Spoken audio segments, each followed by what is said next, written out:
حضرت شاہ عبدالحق محدث دہلوی رحمۃ اللہ علیہ. اور یہ صرف بریلویوں کا عقیدہ نہیں, یہ بات یاد رکھیں, یہ عقیدہ صرف بریلویوں کا نہیں ہے. ہماری صورت حال یہ ہوتی ہے کہ لوگ ہم پر تھوپ دیتے ہیں یہ صرف بریلویوں کے عقیدے ہیں. مطلب ہے کہ صحابہ کے نہیں تھے, تابعین کے نہیں تھے, داتا صاحب کا یہ عقیدہ نہیں تھا, مجدد الفسانی رحمۃ اللہ علیہ کا یہ عقیدہ نہیں تھا, حضرت شاہ عبدالحق محدث دہلوی رحمۃ اللہ علیہ کا یہ عقیدہ, یہ صرف بریلویوں کا عقیدہ ہے. تو یہ بات کلیئر کر لے کہ حاضر ناظر کا عقیدہ صرف بریلویوں کا عقیدہ نہیں. 1400 سال کے جو مسلمان ہیں, سنی ہیں, صحابہ سے لے کر یہاں زیڑے تک 1400 سال کے مسلمانوں کا کیا عقیدہ ہے؟ حضور حاضر ناظر ہے. سبحان اللہ. حضور حاضر ناظر ہے. کیا مطلب؟ آپ کا جسم اقدس اپنی قبر اطہر میں ہے, روزے اطہر میں ہے, آپ کی رحمت اور روحانیت ہر وقت ہر جگہ پہ موجود ہے. جسم کے ساتھ جب چاہیں, جہاں چاہیں, جس کو چاہیں آ کر اپنا دیدار کروا دیں. سبحان اللہ. اب دیکھو, میں نے کہا یہ صرف بریلویوں کا عقیدہ نہیں, میرا یہ دعویٰ ہے یہ صرف بریلویوں کا عقیدہ نہیں, پچھلوں کا بھی عقیدہ تھا.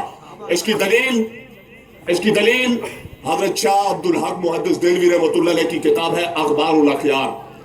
کتاب کا کیا نام ہے؟ سارے بولو, کتاب کا کیا نام ہے؟ اخبار الاخیار. اخبار الاخیار.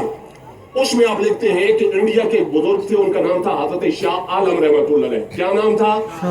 شاہ عالم. حضرت شاہ عالم رحمۃ اللہ علیہ. وہ حدیث پڑھاتے تھے, مدرسہ پڑھاتے تھے, دین کی خدمت کرتے تھے, لوگوں کے ایمان کی فکر کرتے تھے. بیمار پڑ گئے, توجہ سے تمام احباب, عالم بیمار ہو گیا, شیخ الحدیث بیمار ہو گیا, بزرگ بیمار ہو گیا. 15-20 دن وہ سبق نہیں پڑھا سکے. 15-20 دن وہ سبق نہیں پڑھا سکے. بچوں کی حدیث 15-20 دن تک وہ بچوں کو نہیں پڑھا سکے. جب 15-20 دن بعد ان کی حالت سنبھلی, ٹھیک ہوئے, چل کر آئے, کتاب تھی, کتاب جہاں پر آخری دن سبق پڑھایا تھا وہ صفحہ نکالا. جب سبق شروع کیا تو طالب علم جو تھے وہ عرض کرنے لگے, استاد جی ہم نے تو یہ کہاں کا سبق ہے, ہم نے تو یہ آپ نے یہ کل آخری یہ سبق پڑھا تھا.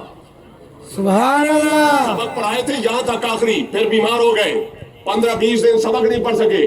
جب آئے وہی صفحہ نکالا, سبق شروع کیا. طالب علموں نے قسم کھائی, رب کعبہ کی عزت کی قسم ہے, آپ یہ پرانے سبق کی بات کریں, ہم نے یہ سارے پڑھے ہیں, کل آخری سبق تو یہ پڑھا تھا. سبحان اللہ. آخری سبق یہ پڑھا تھا. اب آپ بڑے حیران, اور لکھا کس نے ہے؟ حضرت شاہ عبدالحق محدث دہلوی رحمۃ اللہ علیہ نے, جو 300 سال امام اہل سنت سے 300 سال پہلے گزرے ہیں. سبحان اللہ. پچھلوں کا عقیدہ بھی یہی عقیدہ. اور فرماتے ہیں میں بڑا حیران ہوا, میں نے تو آخری سبق وہ پڑھایا تھا, یہ تو 40 صفحے آگے بتا رہے ہیں. اور کل میں نے فرماتے ہیں میں نے کہا میں تو بیمار تھا, 20 دن سے آیا نہیں, اور تم کہتے ہو کل 20 سبق آپ نے پڑھایا, کل یہ پڑھایا. جب طالب علموں نے قسمیں اٹھائیں اللہ کی عزت کی, آپ چپ ہو گئے, جہاں سے انہوں نے کہا تھا وہیں سے پڑھا دیا. تھے حیران مسئلہ کیا ہے, میں نے نہیں پڑھایا, کون آیا ان کو پڑھا گیا, یہ قسمیں اٹھا رہے ہیں. جب گئے حضرت شاہ عبدالحق محدث دہلوی رحمۃ اللہ علیہ پہ تیار کرو ایک فتویٰ ٹھوکنے کے لیے, وہ اپنی کتاب اخبار الاخیار میں لکھتے ہیں جب رات کو گئے حضرت شاہ عالم رحمۃ اللہ علیہ چارپائی پہ چڑھے, سوئے, جو ہی آنکھ بند ہوئی خواب میں حضور پر نور محمد الرسول اللہ صلی اللہ علیہ وسلم کا دیدار نصیب ہوا. آپ فرما ہوئے, فرمایا شاہ عالم حیران کیوں ہوتے ہو, جب سے تم بیمار تھے میں خود آ کر ان بچوں کو حدیث پڑھاتا رہا.